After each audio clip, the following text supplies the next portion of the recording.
Hello everyone. तो आज का व्लॉग बहुत ही ज़्यादा खास होने वाला है क्योंकि बहुत दिन से प्लानिंग हो रही थी। शेगांव जाना है, शेगांव जाना है। पहली बार जब हम लोग शिरडी गए थे तब भी हमें जाना था शेगांव, बट हम जा नहीं पाए क्योंकि कुछ तो भी रीजंस हो चुके थे उस चीज़ उसके चलते हम लोग जा नहीं पाए। बट मेरा बहुत दिनों से मन हो रहा था उसके बाद फिर जाने का। अभी तो नेक्स्ट जॉब भी स्विच करना है, अगर जॉब स्विच कर लिया तो फिर जल्दी से जाने नहीं मिलेगा क्योंकि छुट्टी नहीं मिलती है बराबर। फिर उसमें मतलब स्टार्टिंग में हम लोग छुट्टी नहीं ले सकते उतनी। तो इसीलिए मैंने फिर आज प्लान किया, सडनली प्लान किया और चला गया शेगांव। कल्याणी को बोला तुझे आना है तो ठीक है, नहीं तो फिर आज तो मैं अकेला भी जाने के लिए तैयार हूँ। तो वो बोली कि नहीं मैं आऊँगी, मैं घर पे क्या करूँगी। तो इसीलिए उसको भी लिया। ओला ऑटो को बुक करके हम लोग चले गए पहले तो रेलवे स्टेशन में पहले टिकट वगैरह निकाल ली। टिकट निकालने के साथ साथ भीड़ भी बहुत थी और आज हमारी ट्रेन भी ऑन टाइम ही थी, सॉरी ऑन टाइम ही थी। तो फिर हमें उतनी कुछ प्रॉब्लम नहीं गई। ऑन टाइम ट्रेन थी, प्लेटफॉर्म पर गए। ऑनलाइन और ऑफलाइन प्लेटफॉर्म पर अलग अलग बता रहा था, बट हम ऑफलाइन के साथ ही गए क्योंकि ऑफलाइन में सही बताता है, ऑनलाइन में उतना बराबर नहीं बताता है। हम लोगों ने बोर्ड पे देखा, इंक्वायरी की तो हमें प्लेटफॉर्म दिखा। प्लेटफॉर्म नंबर 3 पे हमारी ट्रेन आने वाली थी। ये ऑलरेडी एक ट्रेन खड़ी थी, उसको जाने दिया। उसके बाद हमारी नेक्स्ट ट्रेन थी। तो फिर ट्रेन पकड़ के हम लोग चले गए शेगांव। शेगांव की जर्नी स्मूथ थी। थोड़ी ही देर में हमें सीट भी मिल गई थी। जनरल के डब्बे से हम लोग जा रहे थे, ट्रैवल कर रहे थे, बट फिर भी हमें सीट मिल गई थी उस टाइम पे भी। और शेगांव में जाकर ये थोड़ी बहुत मस्ती की। उसके बाद फिर पहले तो अपना भक्त निवास का जो ये होता है गेस्ट हाउस, वहाँ की बुकिंग की। वो करने के बाद वहाँ पे चेक किया कि वेटिंग में है कि नहीं है रूम, या रूम हमको मिलेगी यहाँ पे या नहीं मिलेगी। इनकी सेकंड ब्रांच भी है, अगर यहाँ पे नहीं मिलती तो हमें वहाँ पे जाना पड़ता। लास्ट टाइम हमें वहाँ पे भी नहीं मिली थी तो हमें जो उन्होंने टेंट बनाया था भक्तों के लिए वो फ्री ऑफ कास्ट था। वहाँ पे ही मुझे हम लोगों को स्टे करना पड़ा था रात भर। और यहाँ पे हमें 300 रुपये में एक अच्छी सी रूम मिल गई। रूम के साथ ही यहाँ पे खाना भी मिल रहा था फ्री ऑफ कॉस्ट। हमने खाना खा लिया क्योंकि ये 12 बजे तक ही था और 11 बज गए थे ऑलरेडी। हमें लगा रूम पर जाएंगे तो टाइम हो जाएगा, इसलिए पहले खाना वगैरह खा लिया। उसके बाद चले गए हमारा रूम चेक करने के लिए। रूम भी बहुत ज़्यादा प्रेशियस था। आप यहाँ का एरिया भी देख सकते हो कितना ज़्यादा प्रेशियस था। और अभी तक तो बारिश का कुछ अता पता नहीं था, बट जैसे ही हम लोग फ्रेशन अप होके घूमने के लिए गए शेगांव, तो वहाँ पे तो दुकान वगैरह कुछ नहीं थे। तो फिर रूम पर आ गए। और जैसे ही रूम पर आए तब भी ही बारिश जोर जोर से चालू हो गई। इतनी जोर जोर से चालू हुई कि बहुत ही ज्यादा। और मैंने बारिश को बहुत ज्यादा एंजॉय किया क्योंकि मैं जहाँ पे रहता हूँ वो थोड़ा कंजेस्टेड एरिया है, वहाँ पे मैं अच्छे से एंजॉय नहीं कर पाता बारिश को। इसीलिए फिर मैं वहाँ पे ही मैंने अपनी एंजॉय की बारिश। और ये है हमारा रूम का लुक। और मैं बाहर बालकनी में, यहाँ पे मुझे नींद भी इतनी आ रही थी, पूरी नींद आ गई थी, फिर भी मैं यहाँ पे आधा घंटा, आधा पौना घंटा यहाँ पर रुका, बारिश को एंजॉय किया, अच्छे से एंजॉय करके फिर सोने के लिए गया। और ये सब करके मुझे बहुत अच्छा लगा। ये मेरी इस मानसून की पहली बारिश है जिसको मैंने बहुत अच्छी तरीके से एंजॉय किया। उसके बाद फिर मैं चला गया सोने के लिए। सोने के बाद नींद तो मुझे बराबर आती नहीं है क्योंकि मैं नई जगह पे जाता हूँ, तो वो मेरी प्रॉब्लम है कि मुझे नींद नहीं आती। 2-3 घंटे की नींद लेकर उठ गया। उठते बराबर देखा मैंने कि मुझे फ्रेशन अप होना है। और भक्तों की मॉर्निंग के टाइम पे गर्दी बहुत होती है और यहाँ पे कॉमन वॉशरूम थे। तो मैंने पहले तो जल्दी से ब्रश वगैरह कर लिया, फेस वॉश वगैरह कर लिया और नहावा के मैं पहले तो जल्दी रेडी हो गया।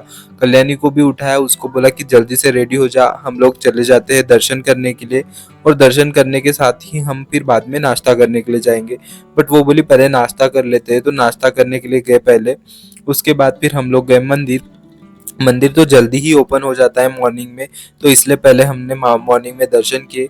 आज हमने कांच से ही दर्शन किए। हम जैसे वो अंदर बिना कांच के, कांच का मतलब ऐसा होता है कि हम एक कांच लगा होता है वहां से भी दर्शन कर सकते हैं, वो जो कि बहुत इजीली हो जाता है। और अगर आपको कांच के उस पार जाना है तो आपको बहुत लंबी लाइन से होते हुए जाना पड़ता है। इसके वजह से हमने कांच से ही दर्शन किए क्योंकि 6-7 महीने में आता जाता रहता हूँ शेगांव में, क्योंकि मेरी श्रद्धा है बहुत गजानन महाराज के ऊपर, इसलिए मैं जाते रहता हूँ। और ये था यहाँ पे चप्पल स्टैंड, यहाँ पे चप्पल वगैरह रख के दर्शन वगैरह कर लिया हमने। थोड़े बहुत फोटोज वगैरह क्लिक की।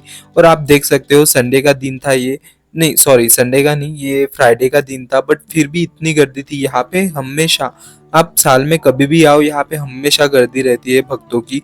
दूर-दूर से भक्त आते हैं यहाँ पे। और उसके बाद फिर हमने यहाँ का मैंने वीडियो में अपने यहाँ का लुक भी दिखाने की कोशिश की है। ये है गेट मंदिर का। और फ्रेंड्स, ये जो संस्था है वो इतनी अच्छी है कि मैं आपको क्या बताऊँ। इतनी अच्छी है, ये हर एक चीज़ का बहुत ज़्यादा ख्याल रखती है, भक्तों को किसी तरीके की परेशानी नहीं होने देती है। भक्तों को जो भी प्रॉब्लम होंगी, जो भी प्रॉब्लम आने वाली है, उसका सॉल्यूशन इनके पास पहले ही होता है। हम किसी भी पॉइंट पे इनको डिसअपॉइंट नहीं कर सकते हैं। इस टाइप की ये संस्था है, बहुत ही ज़्यादा अच्छी है। मैंने आज तक ऐसी संस्था कभी नहीं देखी। यहाँ पे आपको एक कचरे का कागज़ भी नहीं दिखेगा या फिर पत्ता भी नहीं दिखेगा, ऐसा यहाँ का सीन है।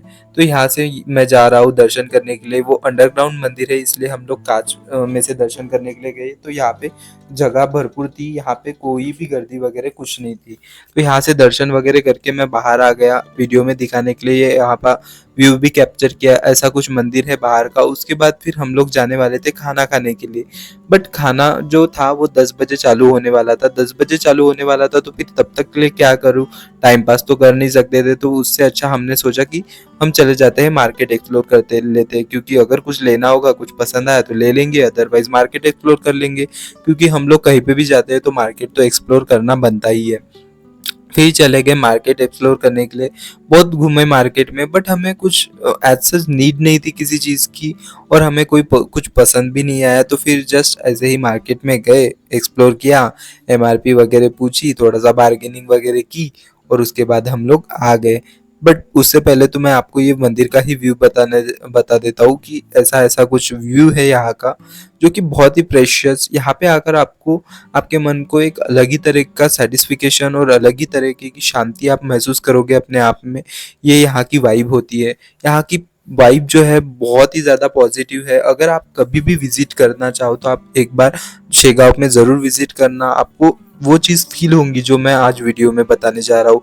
अगर बहुत से लोगों ने शेगांव आज के पहले देखा नहीं है, तो उनको एक आइडिया तो भी आ गया होगा इस वीडियो को देख के कि शेगांव में एक्चुअल में क्या होता है, कैसे मंदिर का स्ट्रक्चर है, क्या है ये सब।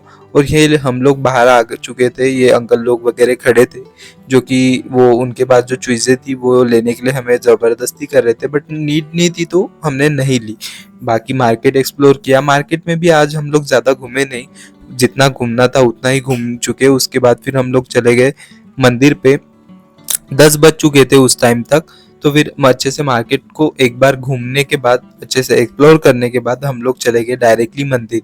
हमें दर्शन करने के लिए उतना टाइम नहीं लगा, बट खाना खाने के लिए बहुत टाइम लगा, क्योंकि भक्तों की इतनी ज़्यादा भीड़ थी यहाँ पे, इतनी ज़्यादा भीड़ थी कि हमें दर्शन करने में 10 मिनट लगे, बट खाने की भीड़ में खड़े रहते रहते हम लोगों को 1 घंटा लग गया था। 1 आवर का टाइम ड्यूरेशन लगा था हमें वहाँ पे। और हम लोग सक्सेसफुली खाना वगैरह खा के जल्दी से वहां से निकल गए। उसके बाद फिर हमें जाना था विसावा। विसावा के पास में ही है आनंद सागर, बट आज कुछ जाने का मन नहीं कर रहा था, क्योंकि वहां पे जो पहले था, कुछ सालों पहले वहां का जो वाइब था बहुत अलग था, बहुत डेवलपमेंट था वहां पे, बहुत बड़ा गार्डन बनाया था इन्होंने वहां पे। बट अभी क्या हो गया है ना कि वहां पे कुछ तो भी पॉलिटिकल कुछ तो भी इशू हो गया था, या कोर्ट में उसका कुछ इशू चल रहा था। तो अभी तक वो सीन बंद ही था वहाँ का। अभी अभी चालू हुआ है, तो वो वहाँ पे डेवलपमेंट ही हो रहा है। तो वहाँ पे उस उतना कुछ ऐसा सच था नहीं देखने लायक। तो इसलिए हम लोग गए नहीं इस बार। नेक्स्ट टाइम अगर जाएंगे तो जरूर जाएंगे। पानी का मौसम भी हो रहा था और ट्रेन का टाइम भी हो रहा था, तो इसलिए ज्यादा हमें घूमने को नहीं मिला इस बार। मैं 6-7 महीने में हमेशा आते जाते रहता हूँ, तो उतना भी कुछ लगा नहीं, क्योंकि हम लोग आते जाते रहते हैं उसके उस टाइम पे। यहाँ पे मार्केट अच्छे से घूम लिया। एक आंटी थी यहाँ पे खड़ी, उन्होंने अपने कान में माइक लगाया था और स्पीकर लगाया था उन्होंने अपने बॉडी पर, और वो बोल रहे थे जय श्री राम, राम राम, राम राम। सभी को, आते जाते लोगों को राम राम, राम राम बोल रहे थे। ऐसा वो कोई बुरी बात नहीं है, अच्छी ही बात है, मैं उसे बुरा नहीं बोलूंगा। बट मुझे वो नहीं समझ में आ रहा था कि वो ऐसा क्यों कर रहे थे, उनका इंटेंशन क्या था वो सब चीजें करने का, पता नहीं। बट जो भी था अच्छा ही होगा इंटेंशन, उसमें मैं कुछ ज़्यादा कमेंट नहीं करूँगा। बट मैंने कभी वैसे कभी देखा नहीं, मैसेज मतलब स्पीकर वगैरह लगा के कोई इंसान अपने को आते जाते लोगों को राम राम, राम राम बोल रहे थे। बट अच्छा था, जो भी देखा वो भी अच्छा था। मैंने भी उनको राम राम किया। उसके बाद अच्छे से मार्केट वगैरह एक्सप्लोर किया। और वो करने के बाद फिर हम लोग यहाँ पे मार्केट में देख जाते जाते मैं आपको बताऊँ, आप कुछ लेना या मत लेना, पेड़े ज़रूर लेना। यहाँ के जो स्वीट्स होते हैं ना, वो बहुत ही ज़्यादा अच्छे होते हैं, बहुत ज़्यादा फेमस भी है। अगर आपने ट्राई नहीं किया है तो वो कर लेना। मैंने भी यहाँ के स्वीट्स ले लिया था। उस स्वीट वगैरह लेके हम लोग चले गए खाना खाने के लिए। खाना खाने के बाद फिर हमें याद आया कि अरे ट्रेन का टाइम भी हो रहा है, तो जल्दी जल्दी से हमने खाना खा लिया। खाना खाने के बाद फिर हम लोग चले गए ऑटो करने के लिए। पहले तो गए रूम पे जाने के बाद हमने अपनी पैकिंग वगैरह की, क्योंकि हम पूरा मेसी करके आए थे अपने रूम को, इसलिए फिर हमने पैकिंग वगैरह की और पैकिंग करके हम जल्दी से ऑटो पकड़ के चले गए। यहाँ पे बस फैसिलिटीज़ भी अवेलेबल है संस्था की तरफ से, जो कि फ्री ऑफ कॉस्ट आपको रेलवे स्टेशन से मंदिर तक, और मंदिर से फिर आनंद सागर, आनंद सागर से फिर से रेलवे स्टेशन, वो छोड़ के देते हैं फ्री ऑफ कॉस्ट। यहाँ पे ये नल का सिस्टम भी था। ये लोग अपने आप को इतना अपडेटेड रखते हैं कि छोटा सा गांव है बट टेक्नोलॉजी हाई लेवल की ये लोग यूज करते हैं। अब देख सकते हो ये है महाप्रसादालय, और यहाँ पे बहुत बड़े बड़े रूम थे जिनको पार करके हमें जाना था खाना खाने के लिए। और ये अंकल हमें अभी फाइनली 1 घंटे के बाद हमें प्लेटिंग मिली। प्लेटिंग मिलने के साथ साथ वो ये अच्छे से पोंछ के भी दे रहे थे साफ कपड़े से। और यहाँ का जो फूड होता है वो बहुत ही ज़्यादा टेस्टी होता है, सात्विक फूड होता है, ज़्यादा कम मिर्च मसाले का होता है, हमारे बॉडी के लिए भी हेल्दी होता है। अगर किसी इंसान को ज़्यादा मसाले का खाना पसंद आता है तो यहाँ का फूड पसंद नहीं आएगा, बट मुझे यहाँ का फूड पसंद आता है, मुझे अच्छा लगता है यहाँ का फूड। ये सब खाना पीना खा के हम लोग जल्दी से यहाँ से कट आउट हो गए थे। जल्दी से जाकर हमने अपने रूम पे चेकआउट किया। चेकआउट करने के साथ साथ हमें कोई भी चार्जेस नहीं लेने देने पड़े एक्स्ट्रा के। बस 300 रुपये में हम लोगों को 24 घंटे के लिए रूम मिल गया था। बस यहाँ की एक ही शर्त है कि अगर आप किसी के साथ भी रूम ले रहे हो तो वो आपका ब्लड रिलेशन होना चाहिए। अगर आपका भाई भी है तो आपके साथ आपके पेरेंट्स होने चाहिए। अगर आप मैरिड हो तो आपकी वाइफ का आधार कार्ड वगैरह आपके साथ होना चाहिए। ये यहाँ का रूल है। अगर आपका ब्लड रिलेशनशिप नहीं है तो आपको यहाँ पे रूम नहीं मिलेगा, या फिर आपको मिलेगा भी तो जो हॉल टाइप का रहेगा वो मिलेगा, जहाँ पे 10-12 लोग रहेंगे। ये सब करके हमने चेकआउट किया रूम से, होटल से, और हम चले गए रेलवे स्टेशन के लिए। रेलवे स्टेशन पे जाके हमने टिकट वगैरह निकाली। हमारी यहाँ पे भी ट्रेन ऑन टाइम ही थी। यहाँ पे भी हमें जनरल में ही ट्रैवल कर रहे थे। यहाँ पे भी हमें 10 मिनट के बाद सीट मिल गई थी। अच्छे से हम लोग जल्दी से पहुंच गए नागपुर। नागपुर पहुंचने के साथ हमें इतनी खुशी हुई। कहीं पे भी जाओ आप, किसी भी दुनिया के किसी भी कोने कोपरे में चले जाओ, बट अगर आप अपने होम टाउन आ जाते हो तो आपको एक अलग ही टाइप का सेटिस्फिकेशन मिलता है। और यहाँ पे हमने नागपुर में आके पहले तो नाश्ता वगैरह कर लिया, डोसा खाया था, उसके बाद फिर मेट्रो में चला गया, मेट्रो स्टेशन में चले गए सॉरी, और वो उसके बाद फिर हमने पकड़ी मेट्रो और चले गए अपने रूम पे। इस बार हमने ऑटो इसलिए नहीं किया था क्योंकि जाते वक्त हमें ज़रूरत थी, टाइम ज़्यादा नहीं था हमारे पास, बट आते वक्त हमारे पास टाइम था, तो हमने मेट्रो की। मेट्रो से ही हम लोग चले गए। और यही था आज का हमारा शेगांव व्लॉग। आपको कैसा लगा मुझे कमेंट में ज़रूर बताना, और आप कब जाने वाले हो शेगांव ये भी बताना। वीडियो अगर अच्छा लगा हो तो मेरे चैनल को लाइक, शेयर और सब्सक्राइब ज़रूर करें। कमेंट में मुझे बताएं कि आप अगर शेगांव गए थे तो आपकी जर्नी कैसी थी, और आप इंडिया से हो तो इंडिया कमेंट में लिखो, या फिर आप जहाँ जिस भी कंट्री से हो तो अपने कंट्री का नाम मेंशन ज़रूर करना। Thank you so much for watching. तब मिलते हैं नेक्स्ट वीडियो।